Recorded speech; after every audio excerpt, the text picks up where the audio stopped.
Hari ini dalam firman Tuhan kita akan melihat bagaimana Yesus dipermuliakan di atas sebuah gunung. Kita akan menarik beberapa pelajaran yang penting untuk pertumbuhan rohani kita dari firman Tuhan pada hari ini. Mari semuanya kita membuka Alkitab kita dari Matius pasal 17 ayat 1 sampai 8. 6 hari kemudian Yesus membawa Petrus, Yakobus dan Yohanes saudaranya, dan bersama-sama dengan mereka ia naik ke sebuah gunung yang tinggi. Di situ mereka sendiri saja. Lalu Yesus berubah rupa di depan mata mereka. Wajahnya bercahaya seperti matahari, dan pakaiannya menjadi putih bersinar seperti terang. Maka nampak kepada mereka Musa dan Elia sedang berbicara dengan dia. Maka kata Petrus kepada Yesus, "Tuhan, betapa bahagianya kami berada di tempat ini. Jika Engkau mau, biarlah kudirikan di sini 3 kemah, satu untuk Engkau, satu untuk Musa, dan satu untuk Elia." Dan tiba-tiba sedang ia berkata-kata, turunlah awan yang terang menaungi mereka, dan dari dalam awan itu terdengar suara yang berkata, "Inilah anak yang kukasihi, kepadanya lah aku berkenan, dengarkanlah dia." Mendengar itu tersungkurlah murid-muridnya, dan mereka sangat ketakutan. Lalu Yesus datang kepada mereka dan menyentuh mereka sambil berkata, "Berdirilah, jangan takut."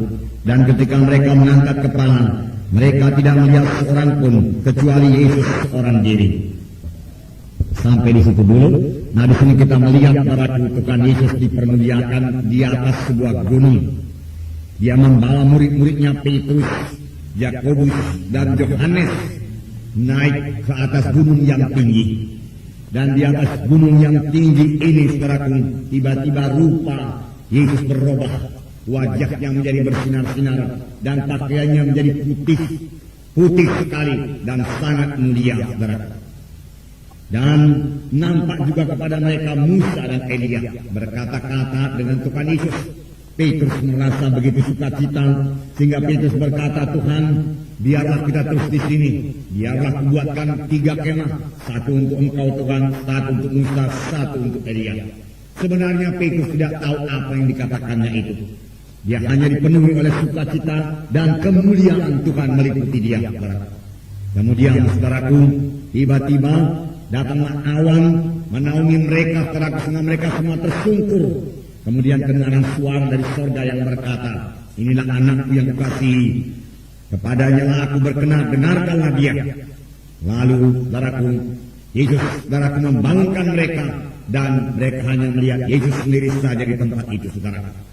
Saudara yang kekasih dalam nama Yesus, saudara, tentu kita semua rindu, saudaraku, melihat kemuliaan dan mengalami kemuliaan Tuhan ini, saudara. Saudara, oleh sebab itu kita juga rindu naik ke atas gunung yang tinggi, saudara, dan melihat kemuliaan Tuhan dan mengalami kemuliaan Tuhan. Apakah yang harus kita perbuat, saudara? Sungguh kalau kita mengalami kemuliaan Tuhan, kita akan sangat dikuatkan. Kita melihat kemuliaan Tuhan, kita akan sangat dikuatkan. Apakah kita perbuat? Yang pertama yaitu berdoa. Yang pertama yaitu berdoa. Setiap anak-anak Tuhan harus berdoa. Di dalam Lukas 9 ayat 28, ini merupakan paralel daripada ayat ini. Lukas 9 ayat 28, yaitu mengenai Yesus dipermuliakan di atas gunung juga. Dikatakan, saudaraku, bahwasanya mereka naik ke atas gunung itu untuk berdoa. Lukas 9 ayat 28, saya membaca kepada saudara. Kira-kira 8 hari sesudah segala pengajaran itu, Yesus membawa Petrus, Yohanes dan Yakobus lalu naik ke atas gunung untuk berdoa. Ketika ia sedang berdoa, rupa wajahnya berubah dan pakaiannya menjadi putih berkilau-kilauan. Jadi maksud Yesus naik ke atas gunung yang tinggi itu yaitu untuk berdoa. Yesus mengasingkan diri dari keramaian dunia ini dan naik ke atas gunung yang tinggi untuk berdoa. Dia membawa murid-muridnya, saudara, Petrus, Yakobus dan Yohanes untuk berdoa, saudara. Yesus merasa perlu untuk berdoa. Yesus merasa perlu untuk bersekutu dengan Bapanya. Yesus berdoa, saudara. Nah, kerap kali kita melihat dalam hidup Tuhan Yesus, Tuhan Yesus selalu mengasingkan diri dari orang ramai. Dia menarik diri dari orang ramai untuk berdoa. Dalam Markus 1 ayat 35 dikatakan, Yesus pagi-pagi benar dia sudah berdoa. Markus pasal 1 ayat 35, saya membacakannya kepada saudara. Pagi-pagi benar, waktu hari masih gelap, ia bangun dan pergi keluar. Ia pergi ke tempat yang sunyi dan berdoa di sana. Jadi, pagi-pagi benar, waktu hari masih gelap, ia bangun, Yesus bangun, dan pergi keluar. Ia pergi ke tempat yang sunyi dan berdoa di sana. Sebelumnya kalau kita lihat dalam Markus pasal 1 ini, Tuhan Yesus sudah melayani dengan berkemenangan. Banyak tanda ajaib, tanda mujizat, jiwa-jiwa bertobat, saudaraku, ahli-ahli Taurat takjub akan pengajarannya, dan saudaraku, Tuhan Yesus menyembuhkan anak mentua Petrus, saudaraku. Kemudian saudaraku, pagi-pagi benar, ketika hari masih gelap, Yesus bangun dan pergi keluar. Ia pergi ke tempat yang sunyi untuk berdoa. Pelayanannya sudah cukup berkemenangan. Dia sudah cukup diurapi. Dia tidak kurang kuasa, saudaraku. Namun, saudaraku, dia masih perlu berdoa, bersekutu dengan Bapaknya. Dia mengurangi jam tidurnya. Pagi-pagi benar, firman Tuhan berkata ketika hari masih gelap, boleh jadi jam 5 pagi kalau kita sekarang, boleh jadi setengah 5, dia bangun, pergi keluar ke tempat yang sunyi. Untuk apa? Untuk berdoa. Yesus selalu berdoa. Saya percaya ini salah satu rahasia kemenangan pelayanan Tuhan Yesus.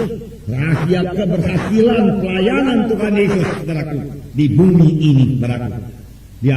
Dia saudaraku, berhasil menyampaikan maksud Bapaknya, saudara. Selalu berdoa. Dalam Lukas pasal 6 ayat 12 dikatakan juga bahwasanya Yesus berdoa. Lukas pasal 6 ayat 12, saya membaca kepada saudara. Pada waktu itu pergilah Yesus ke bukit untuk berdoa, dan semalam-malaman ia berdoa kepada Allah. Jadi Tuhan juga berdoa semalam-malaman kepada Allah. Pada waktu itu pergilah Yesus ke bukit untuk berdoa, dan semalam-malaman ia berdoa kepada Allah. Jadi Yesus selalu menarik diri dari keramaian dunia ini. Dikatakan dia mencari tempat yang sunyi untuk berdoa. Dalam ayat ini kita melihat saudaraku, dia naik ke atas sebuah bukit untuk berdoa. Dan kalau kita baca dalam Injil, saudaraku, rupanya Yesus ini sering berdoa di taman Getsemani, tempat yang sunyi, saudaraku, di mana dia biasa berdoa dengan murid-muridnya. Jadi berdoa ini merupakan bahagian dari kehidupan Yesus, saudaraku. Tidak heran hidup Yesus sangat berkemenangan dan sangat berhasil, saudaraku.